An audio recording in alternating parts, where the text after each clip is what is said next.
Hola, hola, ¿qué tal? Muy buenas noches. El Padre les continúe bendiciendo, mis amados hermanos. Saludos en esta noche por aquí. A ver, ¿a quién tenemos ya conectado? Mi hermana María Teresa.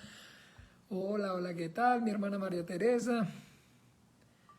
El Padre la continúe bendiciendo. Saludos. Ahí está Rafa Peralta. Buenas noches, Rafa. Mucho gusto saludarte. Buenas noches. El Señor Jesús te bendiga. Saludos.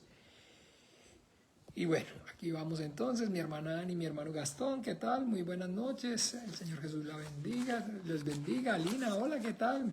Doña Lina, el Señor la bendiga también. Amén, amén. Heise Harold, hola, ¿qué tal? Buenas noches, el Señor Jesús les bendiga.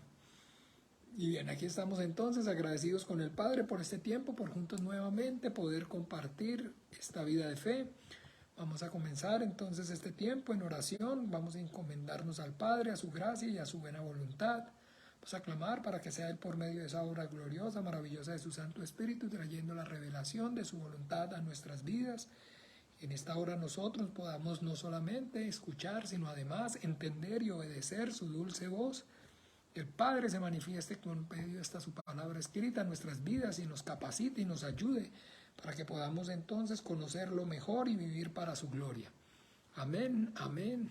Bueno, oremos. Dios el Padre, es en el nombre maravilloso de tu Hijo amado, en el nombre de Jesús de Nazaret, que en esta hora yo y mis hermanos, puestos de acuerdo, venimos delante de ti, Padre, reconociendo y confesando tu deidad y exclusividad como único Dios verdadero, creador del cielo y tierra, de todo cuanto existe y de todo cuanto hay.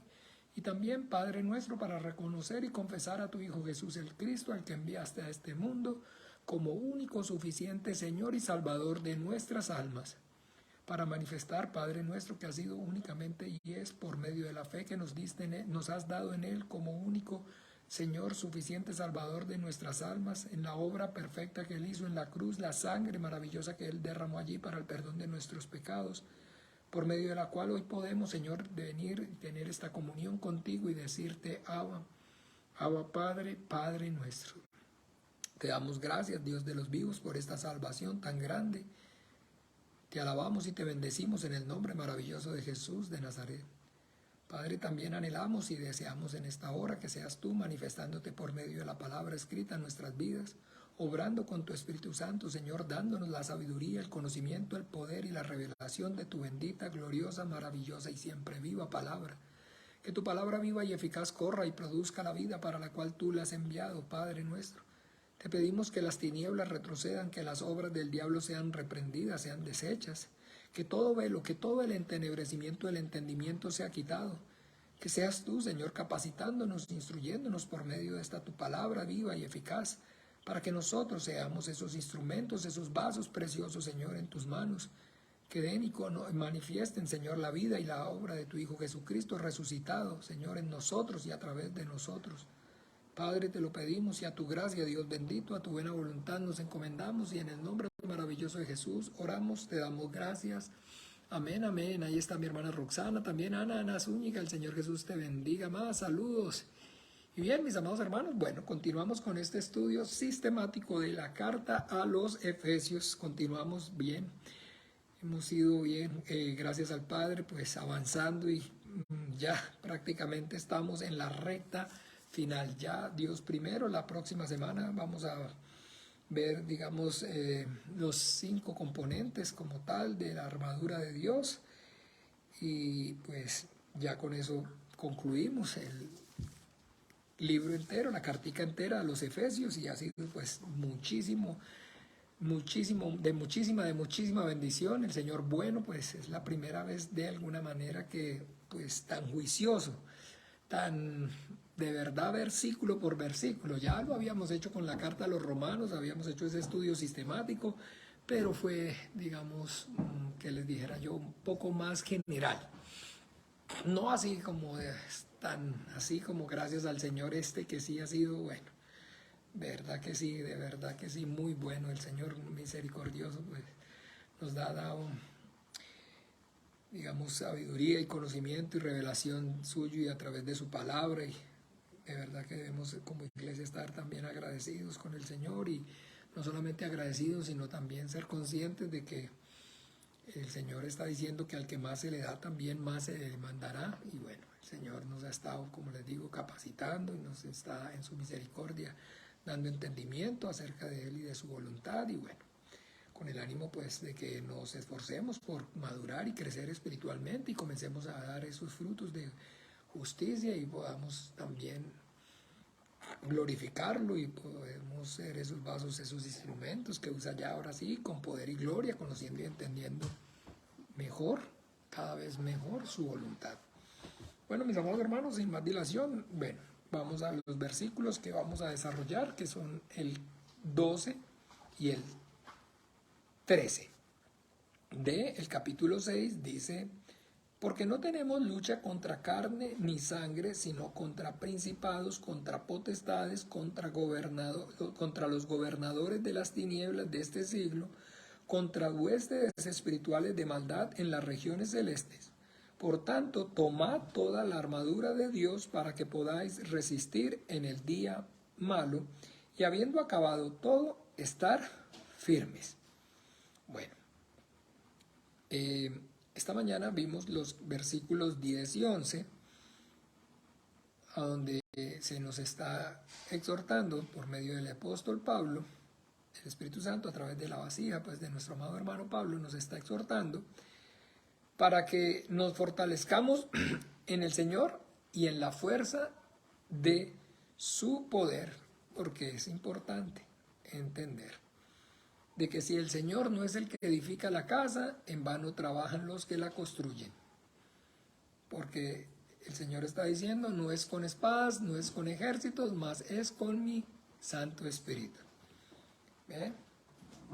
Y fortaleceos en el Señor y en el poder de su fuerza, después, de igual manera como lo hemos venido viendo en ese capítulo 5, versículo 18, como que lo podríamos decir, el eje central de todo lo que hemos venido desarrollando en cuanto a la aplicación, que es a partir del capítulo 4, en torno a ese mandamiento de no embriagarnos con vino, en lo cual hay disolución, sino antes bien, sed llenos del Espíritu.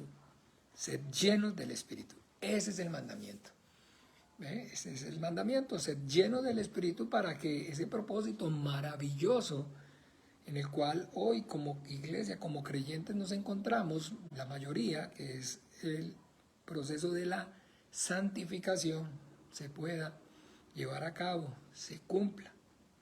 Todavía volvamos nuevamente para tener entendimiento acerca de esto a Romanos capítulo 6.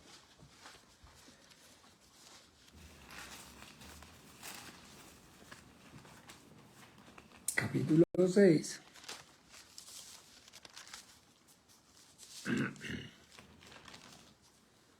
Donde entonces vemos en el versículo 22,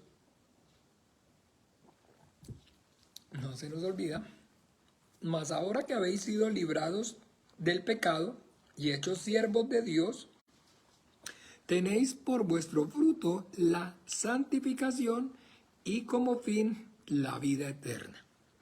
Salvación, santificación, glorificación. Una vez después de haber entonces experimentado esa regeneración, esa obra gloriosa y maravillosa de salvación, de haber pasado de muerte a vida por medio de la obra del Espíritu Santo, de Dios a través del Espíritu Santo, haber recibido entonces la redención y la justificación por medio de la fe en el Hijo de Dios, en la obra en la cruz, en la sangre maravillosa que Él allí derramó para el perdón de nuestros pecados, y poder confesarlo y reconocerlo no solamente como nuestro Señor, sino además como nuestro único suficiente Salvador. Comenzamos esta nueva, esta etapa. La etapa que sigue, que continúa, es esta que es la santificación. Y esa santificación es la voluntad de Dios, para que ese propósito se cumpla. Sed santos como yo soy santo. Vosotros pues me seréis santos como yo sois santos. Y bueno, que el propósito en Efesios lo conocimos y lo entendimos, que fuéramos hechos conforme a la semejanza de su Hijo Jesucristo. Él es el santo de los santos. Y bueno, todo esto con el entendimiento es a través no de una religiosidad, ni de una santurronería, ni un esfuerzo, o digamos algo que usted y yo, como digamos de manera independiente a Dios, nos propongamos o tratemos de hacerlo en nuestra fuerza de voluntad, por nuestras capacidades, sino que es así como el Señor está diciendo en Juan capítulo 15, yo soy la vid, vosotros sois los pámpanos, y apartados de mí, nada podéis hacer. No podéis llevar fruto. Y entonces aquí vemos como dice claramente, tenéis por vuestro fruto la santificación. Es importante recordar que esto es algo que, digámoslo así, es la consecuencia de una vida llena de una gratitud, de una dependencia, de una gratitud producto de un corazón que ama a su Señor. Y lo ama y de manera voluntaria lo anhela, lo desea, lo sirve. Y eso es la obra gloriosa y maravillosa del Espíritu Santo.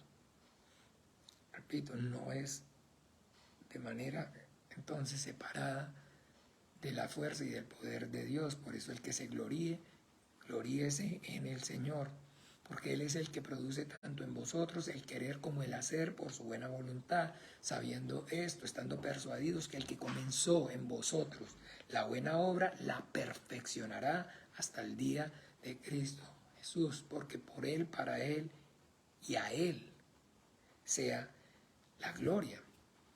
Esa obra entonces de maravillosa de santificación es la obra que el Señor está llevando a cabo, a diferencia de la obra de salvación, que es la obra que Él está llevando a cabo en nosotros, sin nosotros. Esa es la salvación, la obra que Dios lleva a cabo en nosotros, sin nosotros. Y la santificación, que es la obra que Dios lleva a cabo en nosotros, con nosotros. ¿Ven? Diferente. La salvación, la obra que Dios lleva a cabo en nosotros, sin nosotros. La salvación es esa obra. Recuerden que Dios lleva a cabo en mí, sin mí. La santificación es la obra que Dios lleva a cabo en mí, conmigo. En mí, conmigo. Esta sí es, digámoslo así, una obra donde hay sinergia. Donde hay entonces una fuerza que actúa, dos fuerzas, perdón, el resultado es la suma de las dos fuerzas que actúan. Dios, el Espíritu Santo, y yo, y el deseo en mi corazón y la disposición de mi voluntad. Para que nadie entonces diga que somos robots, para que entonces nadie diga que es que entonces los llevan, no creen en un Dios que los lleva amarrados, los lleva para el infierno. No. Porque ahora sí, al que el Hijo libertare, será ¿qué? Verdaderamente libre. Y ahora ya, sí, siendo libertados por medio de esa obra unilateral, la que Dios obra entonces, acuérdense que yo llevo a cabo en mí, sin mí, la salvación. Y ahora sí he sido, y estoy siendo libre, puedo hacer uso en esa libertad de esa voluntad, y es deseo voluntario de mi corazón vivir para aquel que me amó de tal manera que aún estando yo muerto en pecados y delitos y siendo yo culpable y mereciéndome el infierno eterno, su condenación, su repudio por ser su enemigo, con amor me rescató y me libró de esa condenación y me trasladó de la potestad de Satanás al reino de su Hijo amado. ¿Ven? Bien, importante. La santificación es esa obra, ahora sí, entonces que Dios está llevando a cabo en mí, conmigo. Antes la salvación es la obra que Dios lleva a cabo en mí, sin mí. No hay que confundirse, hay que tener esos conceptos bien claritos. Bueno, volvamos allá para que desarrollemos ahora sí. En el capítulo 12 dice, porque no tenemos lucha contra carne, contra sangre y carne. ¿Ok? Esto es importante poder tener claridad de que en realidad nuestra lucha, al decir que no es contra carne ni sangre, es poder discernir y entender claramente, como veíamos esta mañana, y como pues veíamos esta mañana que la Biblia dice, primera de Juan capítulo 5, escúchenme bien,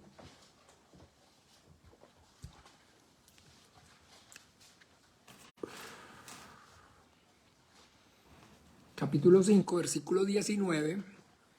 Hola, ¿qué tal, mi hermana Margarita? Buenas noches, Lucerito. El Señor Jesús te bendiga. Saludos, doña Ana. Mucho gusto saludarlas.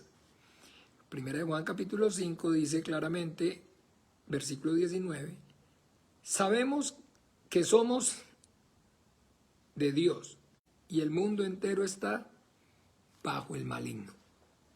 ¿Ven?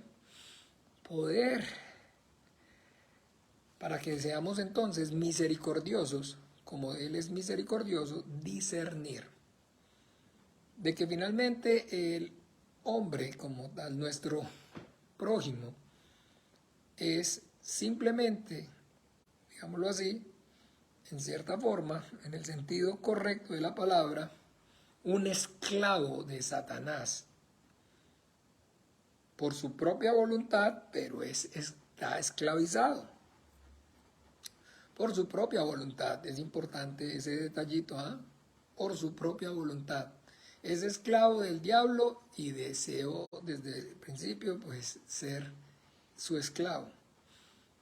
Pero al fin y al cabo es entonces esclavizado, está siendo esclavizado por él.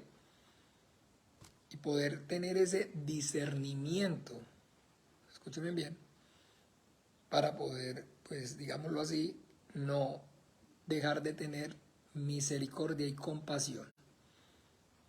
De que pues realmente en esa condición miserable en la que hoy podemos ver a los hombres que están, en la cual están sumergidos los hombres, es la misma condición en la cual en el momento nosotros también estuvimos. Por eso está recomendándonos y haciéndonos entender, dándonos a entender con claridad que nuestra lucha no es contra carne ni sangre, y es pues para que, como le repito, podamos tener esa compasión y no veamos al prójimo como nuestro enemigo. Porque esta mañana hablábamos acerca de esa lucha espiritual y hablaba acerca de los enemigos. Y en ningún momento, de alguna manera, escúchenme bien, vimos como, en alguna manera vimos al prójimo como enemigo, sino que vimos a nuestra carne, a nuestro propio corazón mentiroso y engañoso, nuestra condición de este cuerpo, de esta carne. Veíamos a Satanás, al diablo y sus huestes de maldad, y como a la corriente del mundo, al mundo y a las corrientes del mundo. Bueno, porque no tenemos lucha contra carne, contra sangre y carne. Vemos también Primera de Corintios, para que haya más claridad, Segunda de Corintios. Carolina, hola Carito, el Señor Jesús te bendiga, buenas noches. Segunda de Corintios, capítulo 11, ojo, Segunda de Corintios, ¿a qué se refiere? Que no tenemos lucha contra carne ni sangre. Por eso, ya después, bueno, ahorita vamos a mirar. ¿Qué dice entonces Segunda de Corintios capítulo 11, versículo 13? Voy a leer. Porque estos falsos apóstoles, obreros fraudulentos que se disfrazan como apóstoles de Cristo, Y no es maravilla, porque el mismo Satanás se disfraza como ángel de luz, así que no es extraño si también sus ministros se disfrazan como ministros de justicia, cuyo fin será conforme a sus obras. ¿Ven? Habla de los falsos apóstoles, pero está diciendo que esos falsos apóstoles realmente son ¿qué? Ministros de Satanás. Son ministros de Satanás. Porque sí es importante discernir esto. En Corintios mismo aquí rápidamente, pero en el 10, versículo 3, dice el mismo hermano Pablo, porque aunque andamos en la carne, no militamos según la carne, porque las armas de nuestra milicia no son carnales, sino poderosas en Dios para la destrucción de fortalezas, derribando argumentos y toda altivez que se levanta contra el conocimiento de Dios y llevando cautivo todo pensamiento a la obediencia a Cristo. Debemos discernir, pues, de que es una lucha que se vive y se lleva a cabo en el mundo espiritual. Es una lucha, una guerra espiritual. Y por ende, las armas que usamos en esa guerra espiritual son armas espirituales. No tenemos lucha contra carne y sangre, porque no es, digámoslo así, si no hay discernimiento, caemos en la tentación de pensar que efectivamente nuestra lucha es contra el prójimo que vemos y no obra la compasión ni la misericordia. Y finalmente, pues al, digamos, pensar que la lucha es contra el prójimo, contra carne y sangre, pues que de igual manera las armas de nuestra milicia también deben ser carnales. ¿Ve? Y eso es algo maravilloso que debemos tener en cuenta, porque yo no sé si ustedes sepan la cantidad atroz de crímenes que se han cometido, digámoslo, durante la historia, por en este caso la Iglesia Católica Romana, en nombre de Jesucristo. Miles de millones de personas han muerto por, digámoslo así, la Iglesia cristiana. En este caso, la Iglesia cristiana católica romana. Miles de personas mataron. Miles de personas han asesinado. No sé si ustedes, pues como les digo, a veces el hecho es ese, que yo a veces no siempre, el desconocimiento de la historia es no poder tener una identidad. La Inquisición de la Iglesia Católica Romana, millones de personas murieron bajo la Inquisición. A miles de judíos han matado y han asesinado por causa, digámoslo así, de que ellos fueron los que mataron a nuestro Señor Jesucristo. En nombre de la fe cristiana, como cristianismo, a los indígenas y a los pueblos aborígenes, subyugados, esclavizados, por no someterse al Dios cristiano. ¿Ven? Eso es de lo que estamos hablando aquí. Eso es de lo que estamos hablando aquí. Si no discernimos que es una lucha, una guerra espiritual, pues caemos en esos, digamos, desmanes, en esos excesos que ya usted y yo conocemos históricamente. Supuestamente hechos atroces, asesinatos cometidos ¿por qué? Por cristianos. Porque no dicen de manera específica por papistas, por católicos romanos, eso es todo lo mismo. Ustedes los cristianos, ¿cuánta gente han asesinado? ¿Cuántos indios? Eso es lo que, como les decía, hay que discernir. No tenemos lucha contra carne ni sangre. Por eso nuestras armas, las armas de nuestras milicias tampoco son carnales. Y no está hablando de una confrontación, digamos, cuerpo a cuerpo, de esto, como les estoy diciendo, es de los que malinterpretan y no tienen el espíritu, que pues por causa de ellos el nombre del Señor es blasfemado, solamente tienen ese propósito. Pero al no discernirlo, ellos están pensando que realmente lo que hacían, lo hacían o estaban prestando su servicio al Señor. ¿Ven? Que era, digamos, esa lucha que debían emprender en nombre, y mataban, como hoy en día usted ve, a nombre de otras religiones, los yihadistas, y matan en nombre, así mismo, no se vaya, no se aterre, que así mismo, o sea, es un piquillo. Estos, los que han matado son piquillos, un piquillo a los millones que mató la iglesia cristiana, católica, romana, en la Inquisición y durante toda la historia. Miles, miles, miles, miles. Ok, bueno, entonces bien. No tenemos lucha contra carne ni sangre, por ende las armas de nuestras milicias no son carnales, sino poderosas en fuerza y en poder de Dios. Y recuerden, siempre que hablamos de poder de Dios, hablamos de, recuerden, y recibiréis poder cuando venga sobre vosotros el Espíritu Santo. El Espíritu Santo es el poder de Dios, es Dios manifestando su poder en la creación.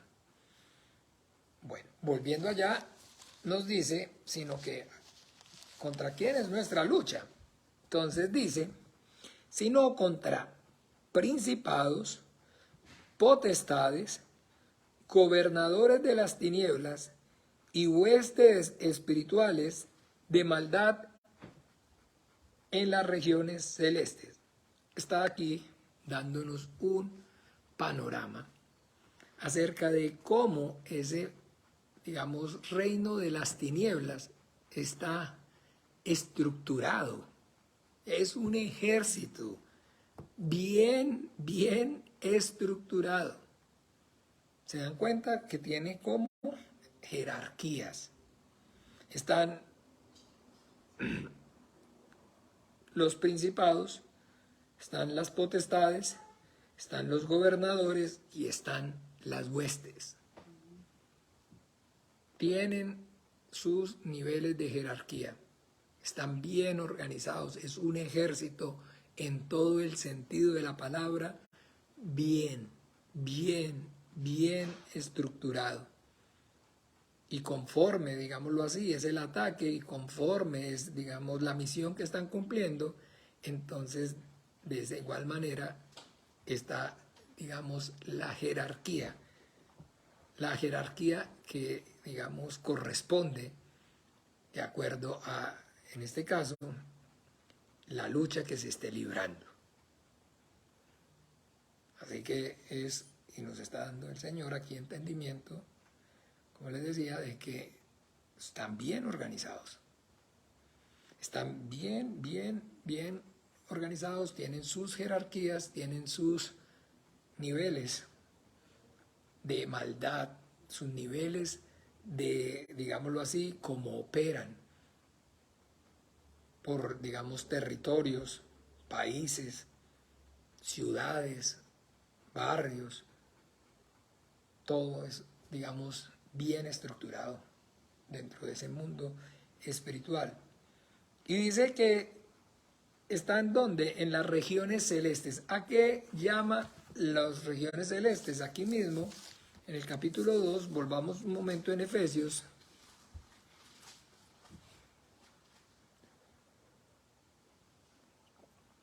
Dice, versículo 1, y Él os dio vida a vosotros cuando estabais muertos en vuestros delitos y pecados, en los cuales anduvisteis en otro tiempo siguiendo la corriente de este mundo, ojo, ¿se acuerda? Conforme al príncipe de la potestad del aire. Potestad del aire, aquí vuelve y usa algo parecido como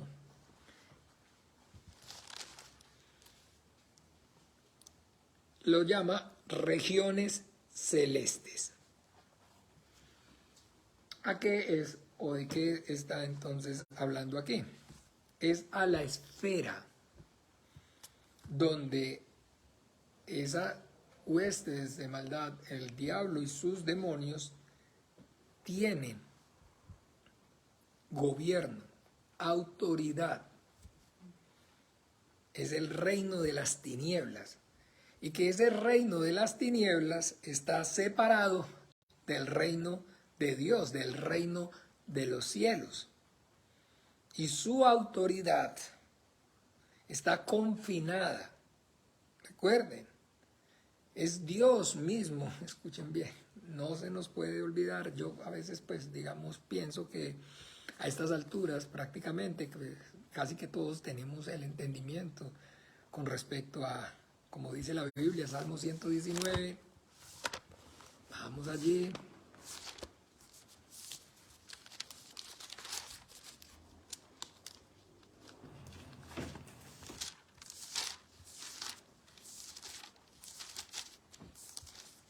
Salmo 119, versículo 89, para siempre, oh Jehová, permanece tu palabra en los cielos, de generación en generación es tu fidelidad. Tú afirmaste la tierra y subsiste. Por tu ordenación subsisten todas las cosas hasta hoy, pues todas ellas te sirven. Todas ellas te sirven. Estamos hablando de una guerra y de una lucha espiritual donde entonces está el príncipe de las tinieblas, Satanás, y tiene sus niveles y todo lo que usted quiera. Sí, sí, sí, sí, sí. Pero el Padre nuestro está en los cielos. Es el soberano, está por encima. Por encima. Recuerde que él llama a Ciro mi pastor. Acuérdese que él llama a Salomón, a Faraón, que hará todo lo que yo le mande. El Señor está en control. Amén. Recuerden, el Señor está en control. Satanás y sus demonios y sus huestes de maldad, el reino de las tinieblas, él tiene una autoridad dada por Dios. No se lo olvide, dada por Dios.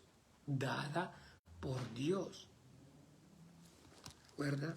Isaías marca la diferencia entre esa potestad que tiene y a donde no le alcanza, a donde no le llega potestad. No tiene más potestad, y es en Isaías 54. Esto es maravilloso, es la promesa del amor del Señor para su iglesia. ¿Ven? Y quiero pues que lo vean en casa detenidamente para que, bueno, ahí está la promesa del Señor para la iglesia. Y dice, pero quiero que vayamos al 55. Si alguno conspirare contra ti, lo hará sin mí. Al que contra ti conspire, delante de ti caerá.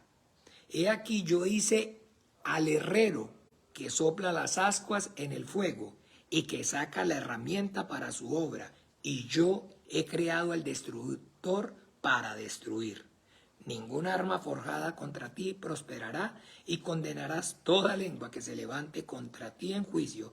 Esta es la herencia de los siervos de Jehová, y su salvación de mí vendrá, dijo Jehová. ¿Sí está escuchando? He aquí yo hice al herrero, al que sopla. Por eso dice el Señor, y edificaré mi iglesia, y las puertas del Hades no prevalecerán contra ella. No prevalecerán contra ella. Así que hay una esfera donde el diablo efectivamente es el príncipe de este mundo y es el Dios de este mundo y es el príncipe, o sea, el rey de este mundo. Pero esa esfera es donde no opera la salvación de Dios. Donde no opera la salvación de Dios. Porque cuando opera la salvación de Dios, miremos rápidamente en Colosenses, capítulo 1,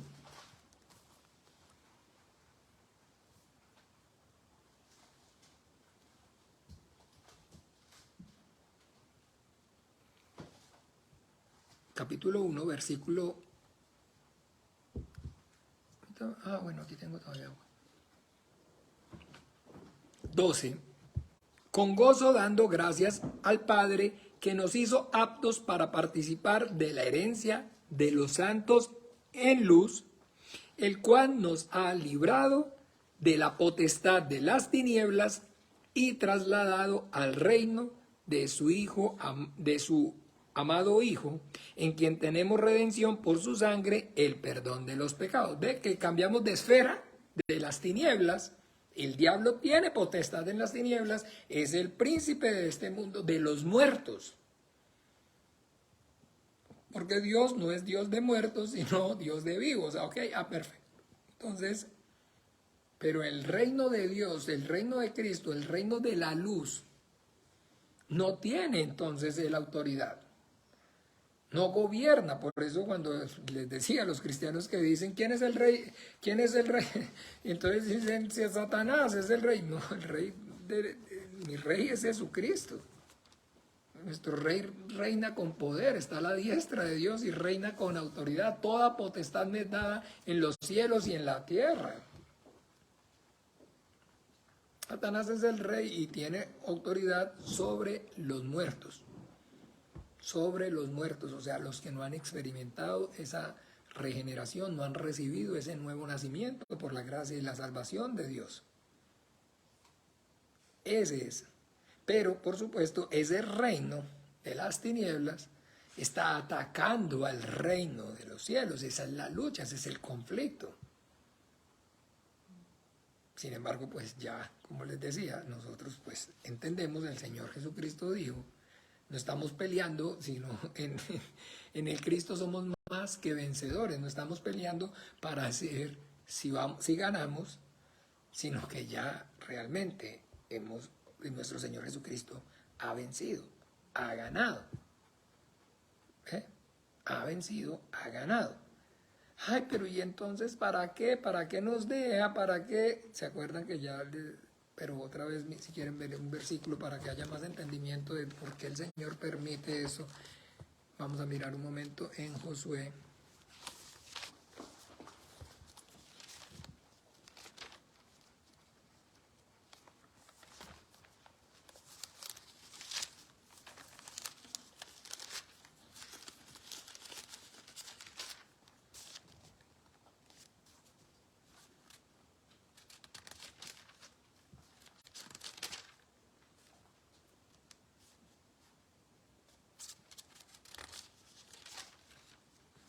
Espérenme un momento. Josué.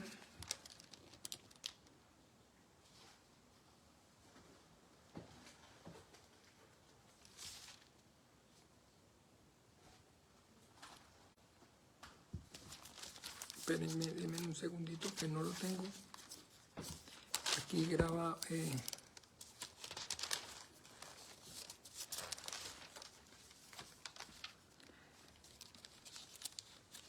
A ver, un momento.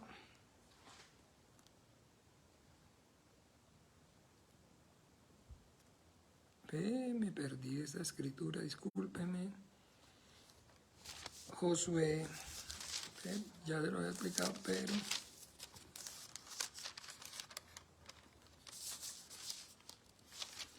Dice claramente que no echó delante de todos sus enemigos para que no, entonces...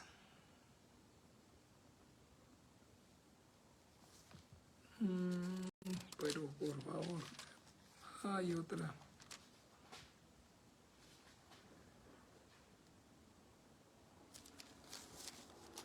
Las piedras, estoy, pero...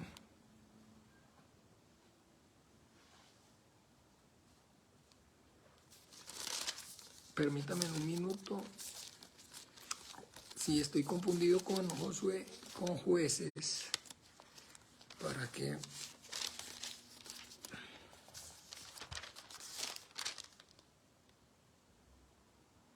Ok, Jueces, ¿sí? Jueces, capítulo 3. Por eso no lo encontraba, discúlpenme un poquitito la vida. Estaba confundido con Josué. Pero en Jueces 3 dice,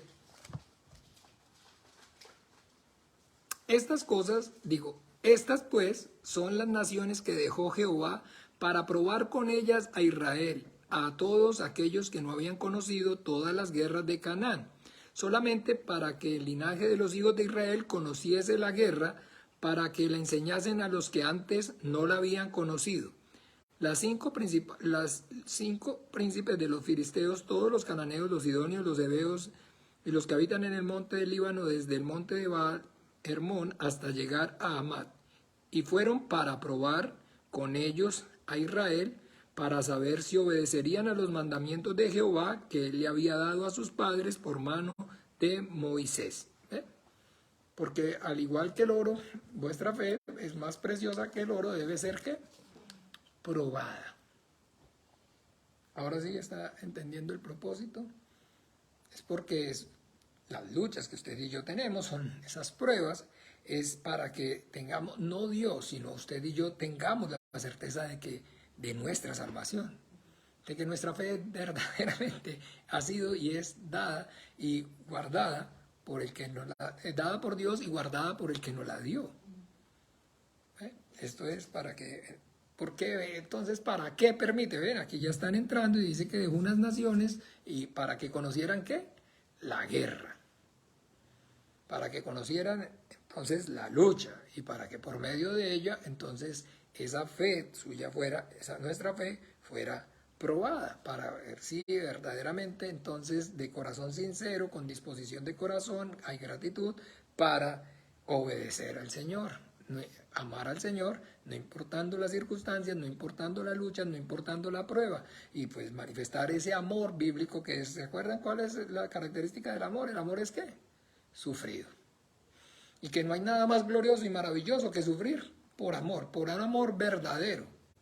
En este caso, el amor verdadero es el amor que el Señor nos ha dado, que aun siendo nosotros sus enemigos, envió a su Hijo Jesucristo al mundo a pagar en esa cruz el precio por nuestros pecados. De eso es que estamos hablando. Bien, así que ya sabemos a qué se refiere con las regiones celestes y entender lo que les acabo de decir, la potestad de Satanás, de esas huestes suyas, de maldad, todo, a donde él tiene autoridad. Donde él tiene autoridad, donde él manda y donde entonces simplemente la única opción de, digamos, los muertos es obedecer. Pero no tiene potestad, no tiene autoridad sobre nosotros, pero sí nos ataca a nosotros. Porque somos esa descendencia de la mujer, ¿recuerdan? Y eso el Señor lo permite para que a través de ello entonces sea probada nuestra fe. Bueno, y ahora dice en el versículo 13, nuevamente, por tanto, nuevamente, tomad toda la armadura de Dios. Les decía que se refiere, pues en este caso habla acerca de esa armadura, ese uniforme de guerra, usado pues por el imperio dominante de la época, el imperio romano. Esa, digamos, armadura constaba, digamos, de 6 piezas y esas son las que vamos a ver una por una: el yelmo, la coraza, el calzado, el cinto y el escudo y la espada. ¿Ven? De esas 6, digamos, piezas prácticamente, los zapatos, ¿cómo se llama? El cinto y la coraza eran prácticamente permanentes, de mantenerse con ellas, acuérdese, porque no sabía usted cuándo, digamos, lo atacaba por la retaguardia, así fuera a descansar. Podía soltar el escudo, podía dejar ahí a un ladito la espada y quitarse el casco para, mientras se replegaba en la, digamos, como se dice, en la retaguardia, para descansar un poco de la batalla. Se quitaba, digamos, como le digo, el casco, soltaba la espada y soltaba un poco el escudo. Pero lo que es en sí, la coraza, el cinto y los zapatos, eso sí eran permanentes, a toda hora. Y pues está haciendo el símil, la comparación, como les dije, entonces con esa vestidura, con esa ropa de combate, que es algo que nuestra lucha es una lucha espiritual, por lo tanto es constante, no, como les dije, no hay vacaciones. ¿Recuerdan que ayuda el acusador de nuestros hermanos, el que los acusaba como? De noche y de día, 24/7. No se cansan, son seres espirituales, no se cansan, no se fatigan, no se enferman, no tienen niños, no tienen suegra, no tienen esposa, no están sino puestos para eso. No están puestos sino para eso. Y dice, bueno, tomad toda armadura de Dios para que podéis resistir. Ojo, esta parte es importante. Resistir. ¿Qué significa resistir? Defenderse. Ojo, mucha atención. Muy diferente a lo que usted y yo vemos en las iglesias cristianas, en donde los cristianoides o los pentecostaloides y bueno, todas estas cosas terribles, donde finalmente le están, digámoslo así, no resistiendo, sino haciéndole la guerra al diablo, atándolo, bueno, reprendiéndolo, todas esas cosas. Aquí no está diciendo de que hay que atacar a las tinieblas. Aquí está hablando acerca de qué, de defenderse de ellos. Y una cosa es entonces que, como les dije, atacar, y otra cosa es defender. Y lo que nosotros hacemos es defendernos de sus ataques, no atacarlos. No atacarlos. Todo eso que usted ve, entonces se acuerdan la tal guerra, la guerra espiritual. Vamos, venga hermano, que va a haber guerra espiritual. Ay, Dios mío, qué ridículo. Bendito el Señor, gracias que con su misericordia nos sacó con mano extendida, de verdad que sí. Porque esa es la justa retribución, dice la Biblia, que como no aman la verdad, pues entonces Dios les manda un espíritu engañoso para que se crean la mentira. Allá en Tesalonicenses lo está diciendo claramente, inicuo cuyo advenimiento es por Satanás. Resistir es defenderse. En ningún momento nos llamó entonces como cristianos, como iglesia cristiana, a ir a hacerle la guerra al diablo, a atarlo, a reprenderlo. Acuérdense, como dice Judas, que no blasfemar contra las autoridades superiores, no, nada de eso, eso no nos mandó a hacer el Señor, mis amados. Eso no es guerra espiritual, eso no tiene nada que ver.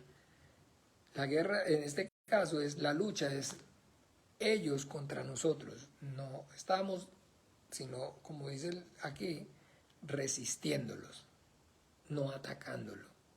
Si resistan, aguanten, resista, aguante, repélalo. Está diciendo, vaya, atáquelo. Vaya, atáquelo. No, es importante que haya claridad. Para que podáis resistir en el día malo. ¿Ok? El Señor nos dijo claramente que basta cada día su propio ¿qué? Mal. Desde la caída del hombre,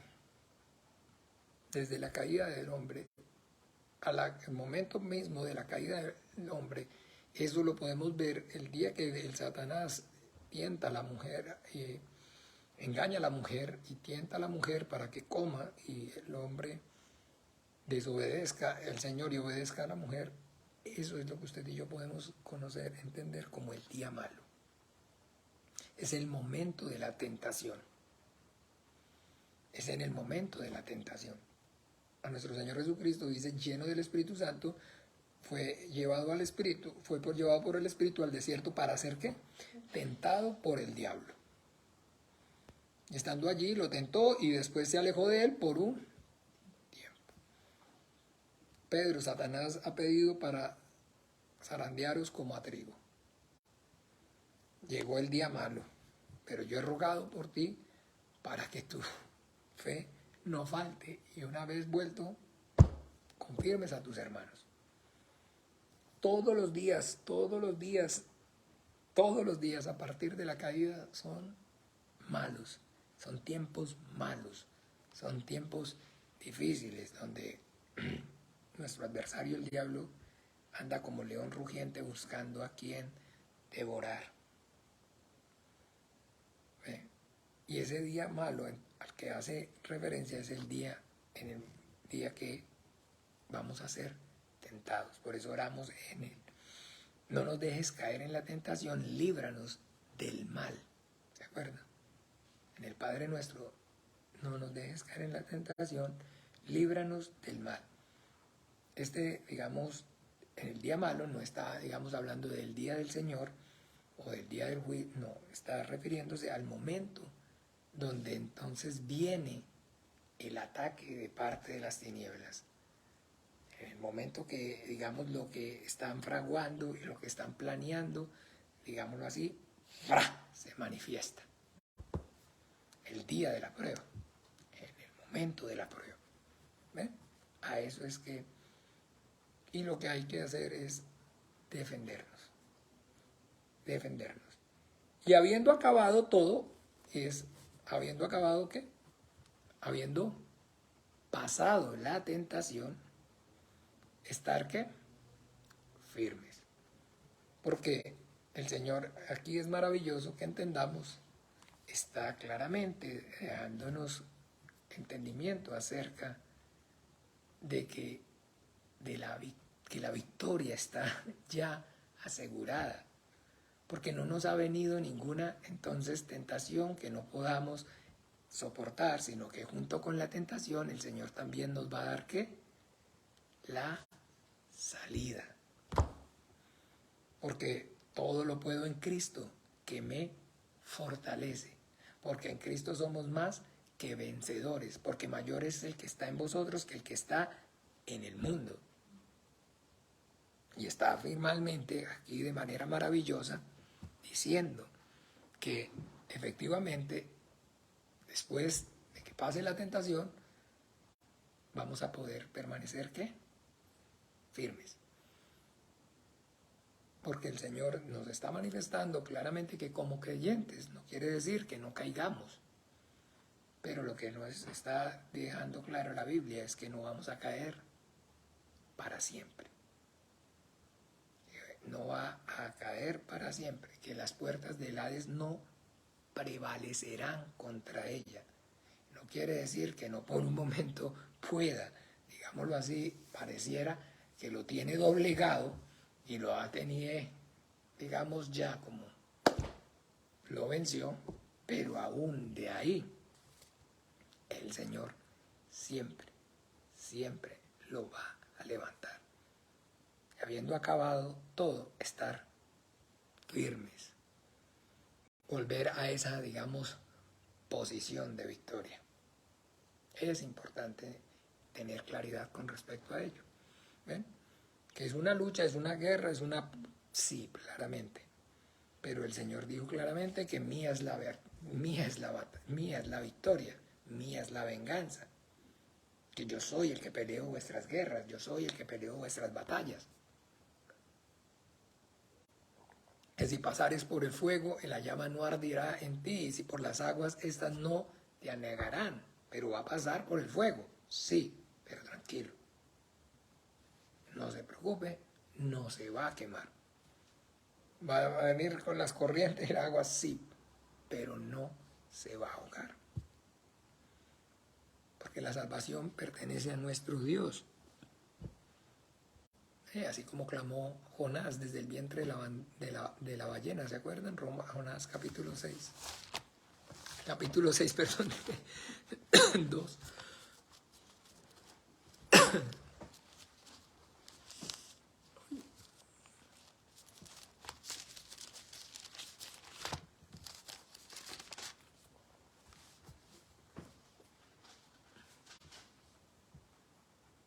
Capítulo 2, versículo 9. Aquí está en la prueba. Aquí está en la prueba. Y dice, mas yo con voz de alabanza te ofreceré sacrificios, pagaré lo que prometí. La salvación es de Jehová. Amén. A Él sea la gloria. Y habiendo acabado todo, o sea, acabado la tentación, estar firmes. No está diciendo claramente, como les digo, que vamos a caer permanente. No existe, no hay. Eso, digámoslo así, con el entendimiento, sino que todo lo puedo en Cristo que me fortalece. Porque mayor es el que está con nosotros que el que está en el mundo. Decir que entonces, de alguna manera, el diablo le ganó la batalla a el creyente, está diciendo que le ganó la batalla al Señor. ¿Ve? Que derrotó al cristiano y entonces que perdió la salvación. No, entonces, le ganó al Señor. Le ganó al Señor. Venció al Espíritu Santo. Eso no hay. No hay. Borrémonos eso, hermanos amados. Es claro, ¿quién nos separará del amor de Cristo? ¿Quién? Y aclara, miremos nuevamente Romanos 8. Y vuelve y cita todos estos mismos enemigos.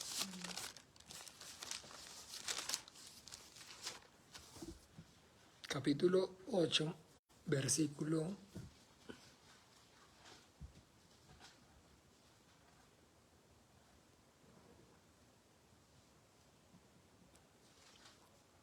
35. ¿Quién nos separará del amor de Cristo? Tribulación o angustia o persecución o hambre o desnudez o peligro o espada. ¿Qué son todas estas cosas? ¿Qué es todo esto? Lo que Satanás y las huestes de maldad pueden hacer y traer a nosotros. Sí, eso es. Acuérdense de Job. Todo. Y tiene el poder para hacerlo, claro. Pero recuerde quién le da la autoridad. ¿Ve? Todo es tribulación, angustia, persecución, hambre, desnudez, peligro, espada. Todo eso es lo que pueden hacer. Todo eso es lo que puede hacer. Como está escrito, por causa de ti somos muertos todo el tiempo, somos contados como oveja de matadero. Antes, en todas estas cosas somos más que vencedores por medio de aquel que nos amó, por lo cual estoy seguro de que ni la muerte, ni la vida, ni ángeles, ni principados, ni potestades, ni lo presente, ni lo porvenir, ni lo alto, ni lo profundo, ni ninguna otra cosa creada nos podrá separar del amor de Dios que es en Cristo Jesús, Señor nuestro. Amén. Tiene más reversa un paracaídas en, digamos, mi dialecto. En mi dialecto tiene más reversa un paracaídas. No hay. No hay forma. No hay manera. Está haciendo y el Señor lo permite conforme a sus planes y a sus propósitos para su gloria, para poder manifestar su poder, su grandeza. Eso es ya de alguna manera para nosotros, lo hemos estudiado y tenemos claritico de por qué Dios permite el mal, aunque Él no sea el autor del pecado. ¿Por qué permite el pecado? ¿Por qué permite la maldad? Para su gloria, para manifestar su justicia. Porque Él es glorificado en la justicia, en el juicio, y es glorificado cuando hace en la misericordia. ¿Ven? Así que ya eso, digamos, gracias al Señor, nos ha dado ese, digamos, entendimiento acerca de ese dilema terrible que es, digamos, prácticamente el principal argumento. Y si Dios es bueno y si Dios es amor, ¿por qué permite el pecado? ¿Por qué permite la maldad? ¿Por qué las personas se mueren? ¿Por qué? Pues porque es bueno. Porque la Biblia enseña que Dios es el juez. Y es el juez justo y que hace justicia. Dígame si usted, cuando, digámoslo de alguna manera, en este caso, el juez no hace justicia, ¿cómo dice usted? ¿Que es un qué? ¿Es un juez qué? No, es un juez malo. Es un juez malo.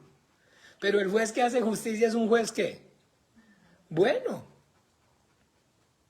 Y o sea que Dios hace justicia y porque es bueno, precisamente porque es bueno. Si no fuera bueno, no juzgaría el pecado. Si no fuera bueno, no juzgaría el pecado, entiéndame. Es bueno y por eso es que es bueno y es amor y es misericordioso y por eso juzga el pecado. Porque un juez malo es el juez, entonces el que deja sin castigo el pecado. El que deja sin castigo el crimen, sí, el que deja sin paga la falta. Y sale la gente bravísima. ¿Y cómo no? Ese juez es un juez vendido, un juez corrupto. ¿Por qué? Porque no hizo lo que tenía que hacer, no hizo justicia. Ah, entonces es un juez malo. Pero Dios es bueno. Y para siempre es su misericordia. Y la prueba de que es bueno, pues y para eso es que permite el pecado, para poder manifestar su bondad al hacer justicia. Dijo el profesor de coreano, de griego, fácil, ¿no? Fácil. No, ¿verdad? El Señor, gracias al Señor nos ha dado ese entendimiento con respecto a eso. Usted no sabe, ¿no? Eso es, digámoslo así, un argumento más alto que el cielo. El 99%, dijo Santiago, ¿de dónde sacará esos porcentajes? No sé de dónde lo saqué, pero le garantizo que el 99.9 de las personas que no y blasfeman y se levantan argumentos, el principal argumento es porque no entienden cómo realmente un ser, si Dios, un ser bueno, permite el pecado y la maldad. Y eso es precisamente para que usted y yo podamos comprobar que es bueno. Para que podamos darnos cuenta que efectivamente es bueno, porque juzga el pecado, porque juzga la maldad. Acuérdense, el juez malo es el que no juzga el pecado, el que no juzga, el que no hace justicia. Pero como Dios es bueno y para siempre su misericordia es bueno y por eso juzga el pecado. ¿Ya? ¿Ven qué fácil? Bien, amados hermanos. Así que bien, eso es lo que estamos ahí hablando y bueno, ya Dios mediante, el lunes comenzaremos con el versículo 14. Otra vez vuelve y dice, estad pues ¿qué? Firmes. Firmes, o sea, estar firmes, ese entendimiento. Todo lo puedo en Cristo que me fortalece. Siempre, siempre, siempre, recuerden, libres del temor. ¿De qué? O sea, estar firmes. Usted sabe que es firmes, como cuando nuestro Señor Jesucristo supo que iba para Jerusalén, era el momento, y entonces dice que ciñó o sea, afirmó el rostro. Sí. Plantarle cara y no vivir atemorizados, sabiendo que su vida, nuestra vida está escondida en sus manos. Mi Padre que me las dio es mayor que todos y nadie las podrá arrebatar de mi mano. Que venga hambre, venga frío, venga desnudez, venga espada, venga lo que venga, el Señor, digo, no te dejaré ni te desampararé. Que las puertas de la no prevalecerán contra ellas. Entonces está, digamos, haciéndonos que tengamos conciencia acerca de esa lucha, pero que no nos amedrentemos. Que Él es el que pelea nuestras batallas, que Él es el que va con nosotros como poderoso, gigante. Y es lo que hay que tener claro, firmes, que lo que venga, como venga. El Señor es mi ayudador, no temeré lo que pueda hacer el hombre. No, si Dios es conmigo, ¿quién contra mí? Que mayor el que está con nosotros que el que está en el mundo. Todas esas palabras, por eso ve, si están en nuestros corazones, cuando vienen usted y yo podemos decirlo. Por eso acuérdense, atesoraré, guardé mis dichos en mi corazón para no pecar contra ti. Importancia de poder memorizar y tener guardada la Biblia, para la Escritura, para poderla citar en el momento. Bueno, ya después me estoy adelantando. Ya me estoy adelantando allá a las armas, a la, digamos, en este caso la espada, pues. Bien, entonces nada, vamos a terminar ahí. Bueno, vamos a orar juntos, Padre nuestro. Los invito para que estén orando, clamando, rogando para que el Señor les dé sabiduría, entendimiento, para pues con temor y reverencia poder rendir el culto el domingo, tener reverencia, de temor, de guardar su día y de guardar y de tener reverencia de su santuario, como dice allá en Levítico 26, léanlo por favor para que vean qué maravilloso. Guardarás mis días de reposo y tuvieres reverencia de mi santuario. Yo abriré las ventanas de los cielos y enviaré la lluvia temprana y derramaré bendición sobre vosotros. Levítico 26, por favor, para que mediten en esa escritura. Levítico 26.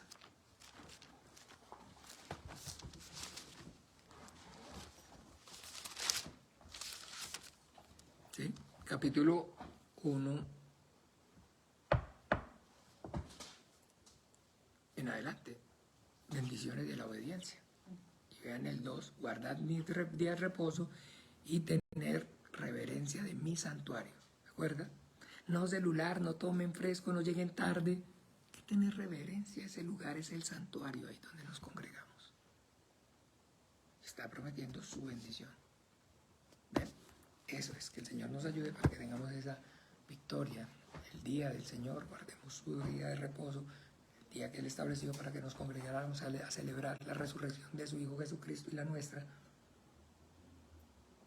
Y tengamos reverencia de su santuario.